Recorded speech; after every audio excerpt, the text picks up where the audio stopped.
What if the reason you hate learning isn't because your brain is lazy, but because you've been forcing it to work against its nature? Most people spend years trying to make themselves interested in things they should learn. They sit down with textbooks, tell themselves to focus, and wonder why their minds keep wandering.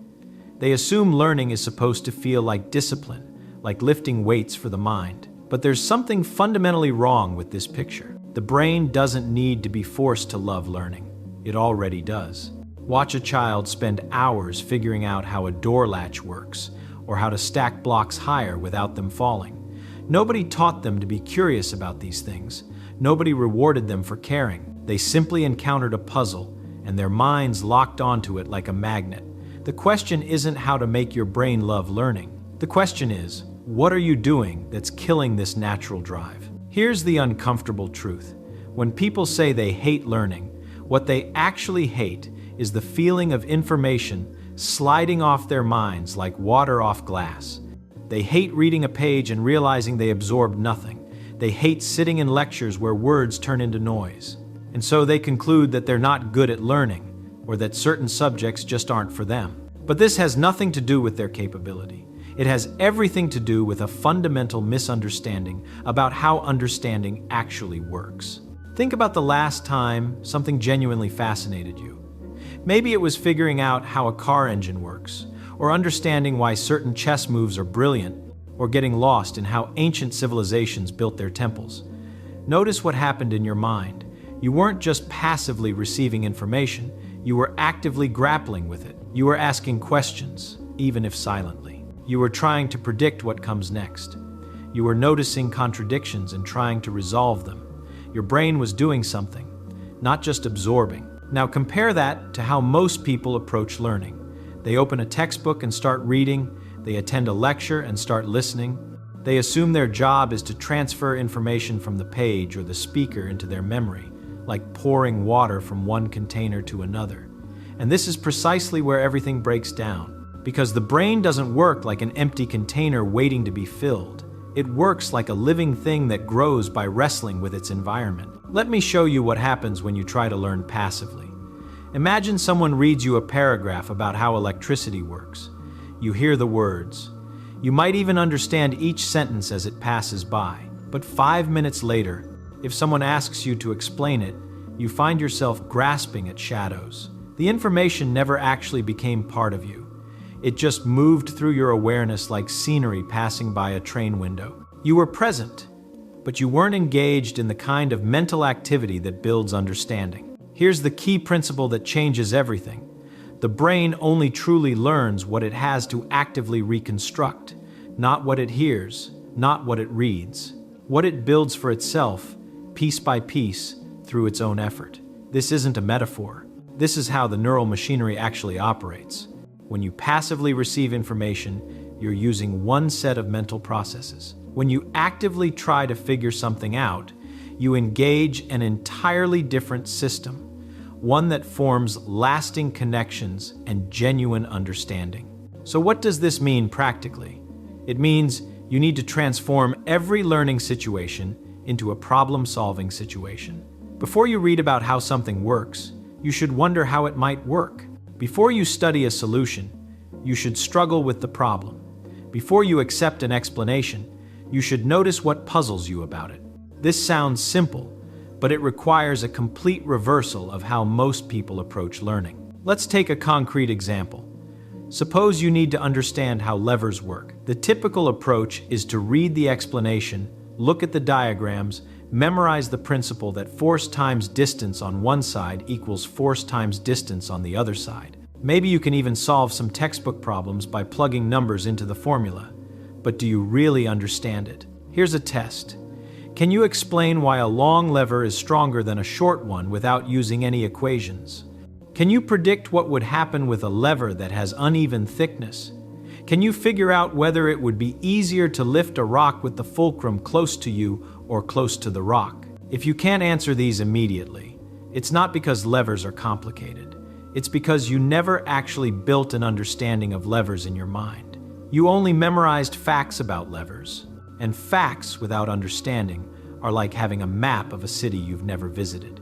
You know where things are supposed to be, but you can't actually navigate. Now, here's how you would approach the same topic differently. Before reading anything, you would play with the idea. You would imagine pushing down on a seesaw and think about what determines how much force you need. You would picture trying to pry open a stuck door and wonder why a longer stick helps more than a shorter one. You would make predictions, even wrong ones. You would confuse yourself with edge cases. Only then would you look at the explanation, not as truth delivered from above, but as someone else's solution to the same puzzles you've been wrestling with. This completely changes the experience. When you read the explanation now, you're not passively receiving it. You're testing it against your own thinking. You're seeing where it confirms your intuitions and where it surprises you. You're noticing what it clarifies and what it leaves mysterious. The information doesn't just sit in your memory. It connects to a whole web of active thinking you've already done. It becomes part of how you see the world. This principle applies to everything, but people resist it for a simple reason. It feels inefficient. Why should you waste time wondering about something when you could just read the answer? Why struggle when you could simply be told? This is the trap. It feels like struggling with a problem before seeing the solution is extra work, but it's not extra work. It's the only work that actually produces understanding. Everything else is just the illusion of learning. Think about what happens in a typical classroom. A teacher explains a concept clearly. The students nod along.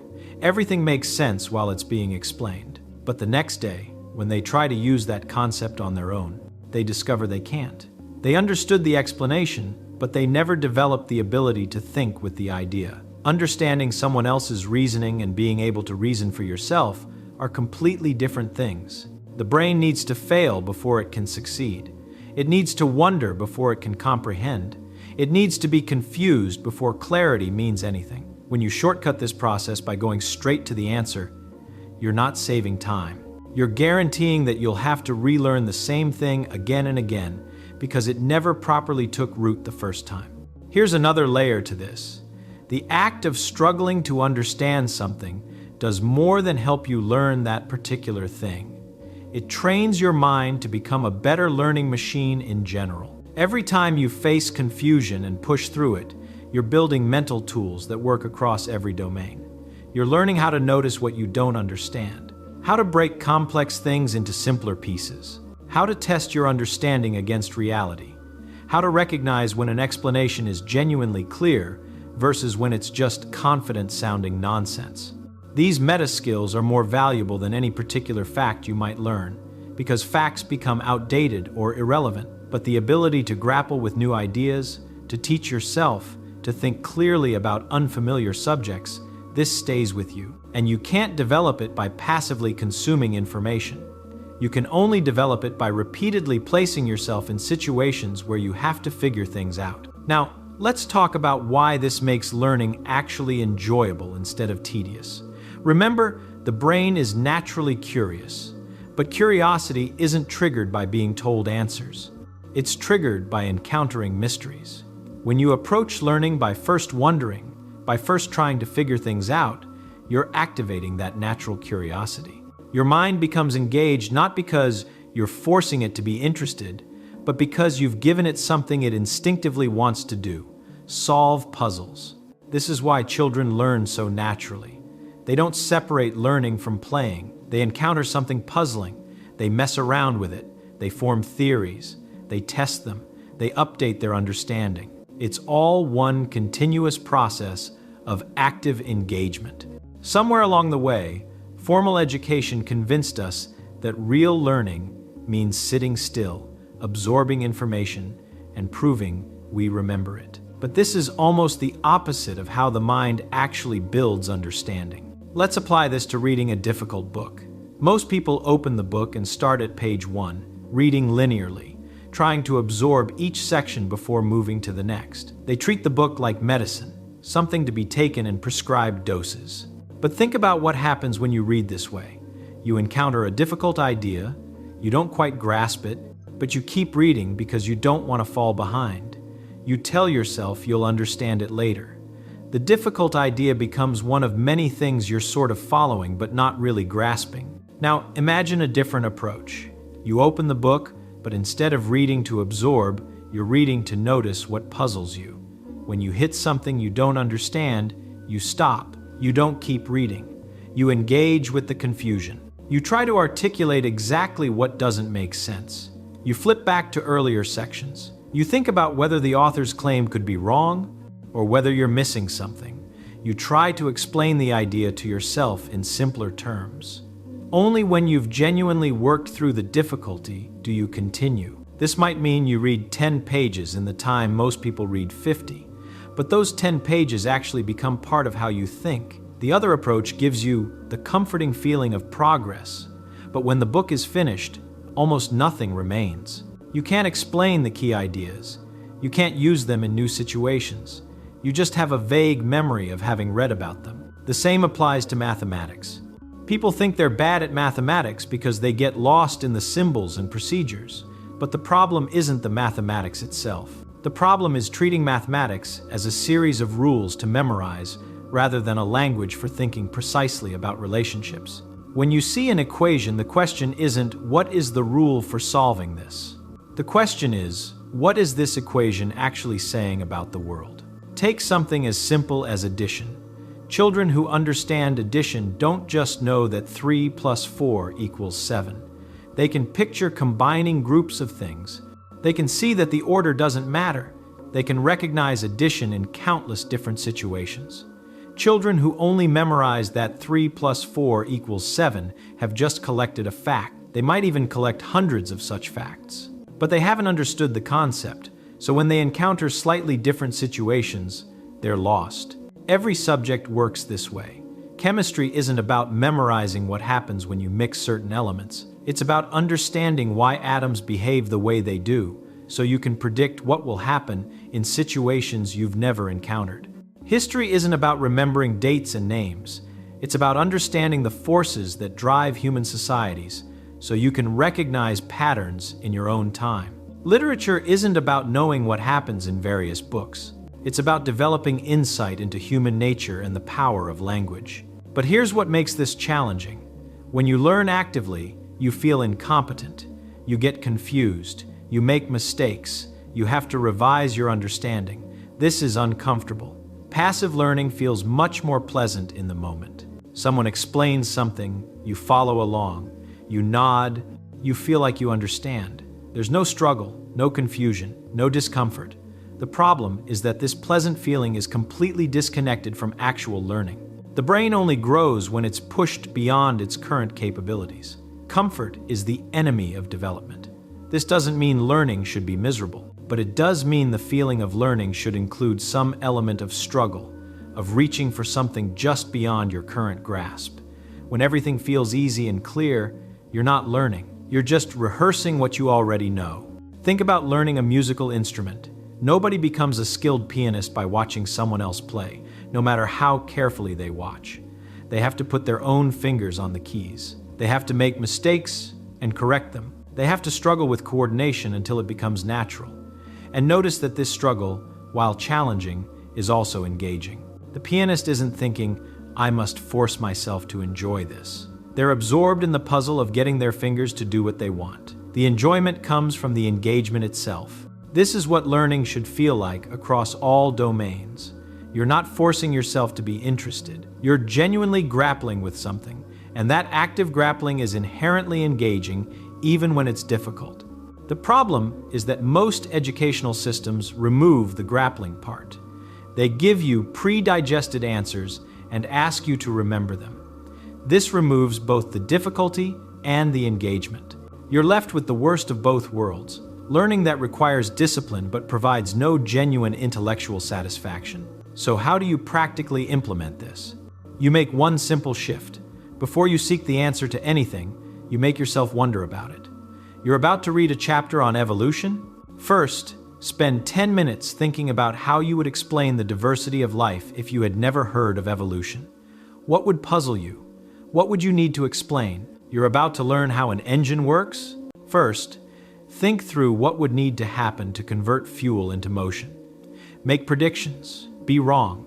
Then, when you encounter the actual explanation, you're not just absorbing it, you're comparing it to your own thinking. This works even for subjects that seem purely factual. History, for instance. Before reading about a historical event, think about what you would do if you were in that situation. What constraints would the people have faced? What options would they have had? What consequences would you predict for different choices?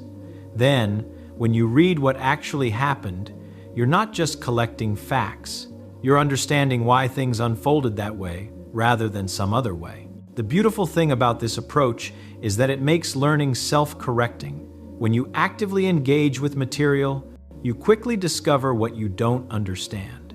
Gaps become obvious, confusions reveal themselves. But when you learn passively, you can maintain the illusion of understanding for a long time, only discovering the problem much later when you try to actually use what you supposedly learned. There's one more crucial element. You need to constantly test your understanding by trying to explain things without looking at your notes or textbooks.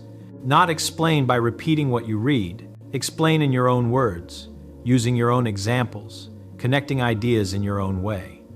This is terrifying at first, because it reveals how little you actually understood.